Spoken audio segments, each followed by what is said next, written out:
The Foodcycler is a great unit to show kids an alternative way to deal with food waste.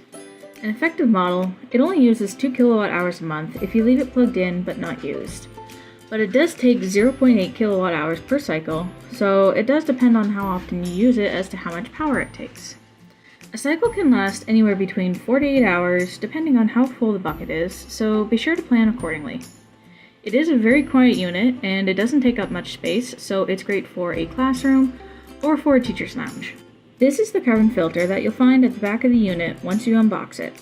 2 are already included with the unit, and they need to be replaced every 3 to 4 months depending on how often you use it. There is usually also a sticker on top of the filter, and they will have to be removed before you insert them into the unit and turn them on. Open the back of the Foodcycler and make sure that the stickers are taken off the top of the carbon filters that you'll find there, and make sure to also attach the 2 filter caps, which will help to direct the airflow out of the 2 large holes in the back. Make sure that when you close the back panel, you press on both sides where it is marked to make sure that it clicks into place. So this is what your bucket will look like when it is not in the Foodcycler. This black lid on top is actually a odor neutralizing lid that will help keep smells down from the items that you put inside. Here I have a piece of crust and some tea bags. The food cycling unit does come with a list of things that you can put in, which would be very handy to keep nearby. Most of the time you'll be putting in things like fruits and vegetables, bits of meat, things that you'll usually find around snack time. They do say that you can't put in things like candy or gum, cardboard, really dense bones from like beef or pork, and really fibrous things like pineapple leaves. It's also important to make sure that the food that you put in doesn't go above the fill line that you'll find around the inside of the bucket, because going above that can potentially cause damage to the bucket, or it can cause it to not work as effectively as it should.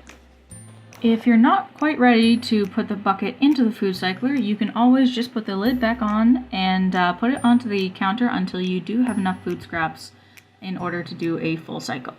When you're putting the bucket into your Foodcycler, make sure that the 2 arrows, the black and the white, line up perfectly and that the handle fits down beside the bucket. If it doesn't sit in properly, rotate it a little bit to make sure it fits, otherwise the lid of the Foodcycler won't fit. Put the lid on and make sure it's locked before plugging the unit in. Once the Foodcycler is plugged in, press the power button once to turn it on, and you might hear a slight noise, and then press it again in order to start the process. The light beside the drying mode should light up to show that the process has started. Once the cycle has completed, this is the kind of material that you'll end up with.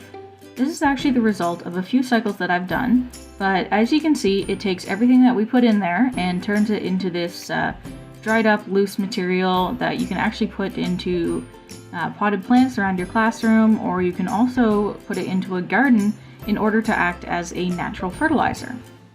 In order to store it, you can also put it into a container like this tin here, or you could also put it into a large Tupperware container or a bucket with a lid to keep it dry. Always be sure to keep the Foodcycler manual close to the machine just in case you have to have a refresher with your students on what can and can't go into the bin, and also to look up any information such as how to set up new filters or to take a look at common issues that might happen with your Foodcycler.